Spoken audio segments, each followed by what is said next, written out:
Hi everyone, working on the wreath again today, and we have the pieces to put together. Well, a couple of pieces to put together.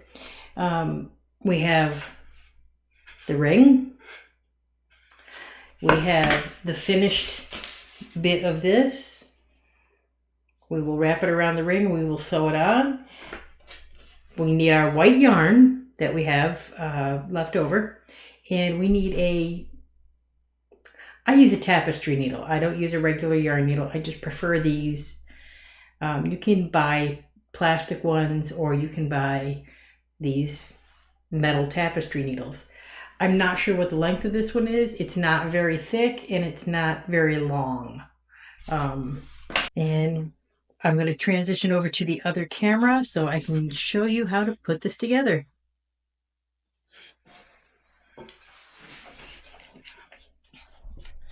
So let me grab my white yarn. Put it down in the bag. Sorry about that noise. It's still not as loud as the neighbor kids or the train that goes by. So we've got the white yarn, and we will thread the needle with the yarn. Some people need to wet it, some people don't.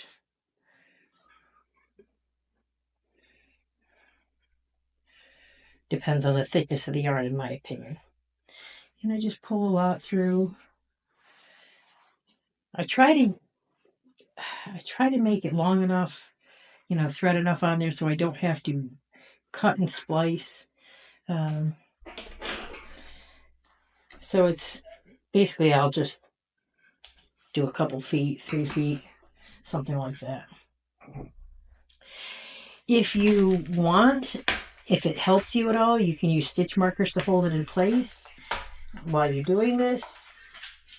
Just pick a stitch marker or any marker.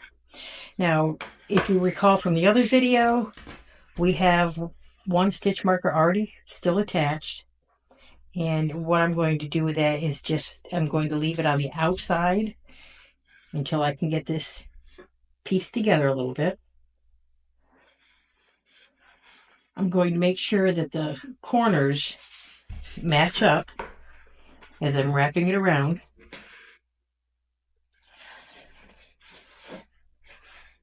So the last stitch here, and first stitch there, and the last stitch here on the end row.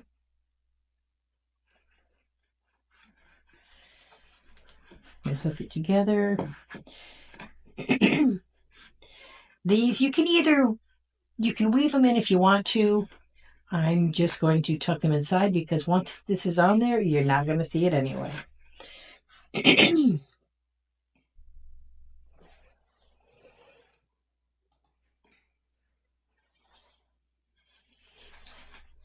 Now,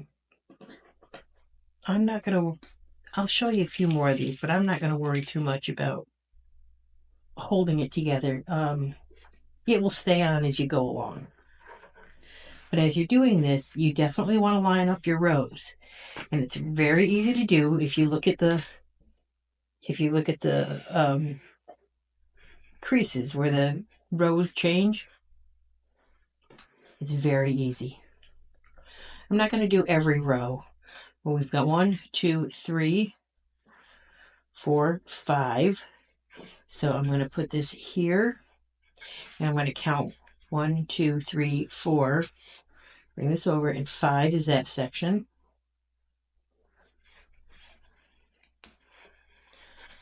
And you don't have to do that. As I said, you don't really need to, unless it makes you more comfortable to do it this way. And we'll count 1, 2, 3, 4, 5, 6, 7. We'll get 7 of them, so we'll go between 7 and 8 again. And then 1, 2, 3, 4, 5, 6, 7. So we'll put it between those two. And you can go all the way around if you like, but I'm going to come back over here and I'm going to start right here. I will leave a tail of this as I go. Not the tail that's in here already, but a tail from this working yarn. And we'll leave a couple inches there. About 5 inches, 4 or 5 inches. Excuse me.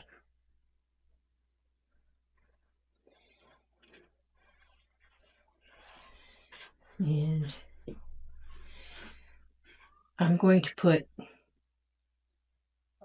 a small knot here, just so it holds it together. I don't want to make it too tight. I don't want it to, it'll still slip around.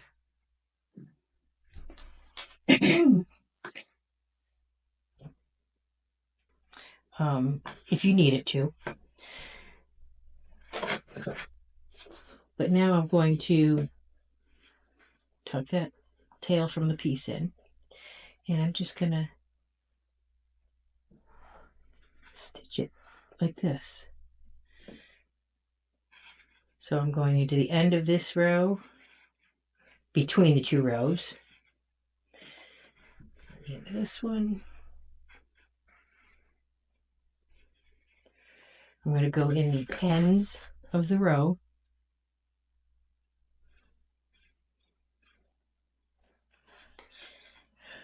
If I could get this to cooperate a little bit. And then as you can see, the crease between, when you pick it up there, and do the same on the opposite side.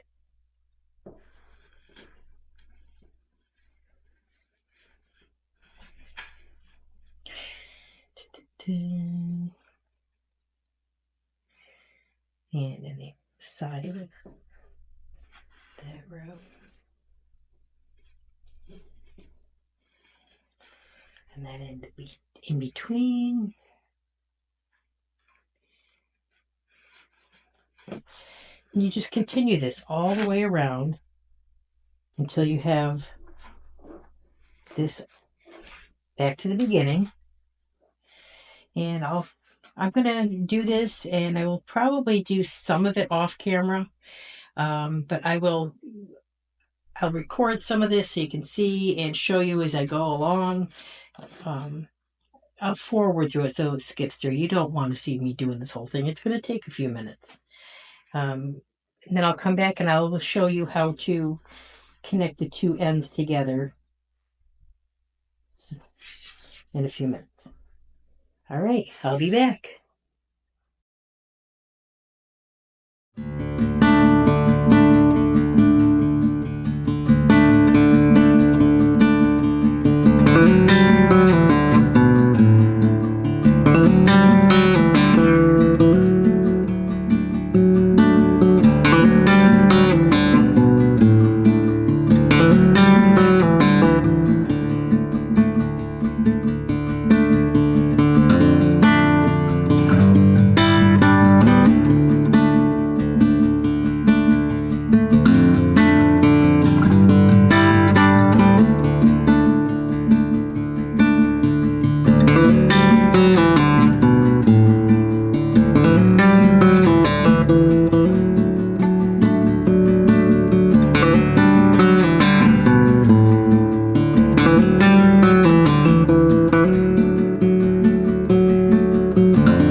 Okay, now we've got it all the way around, and it looks like there's a gap, but all you have to do is gently give it a stretch, and it'll come right back around. See?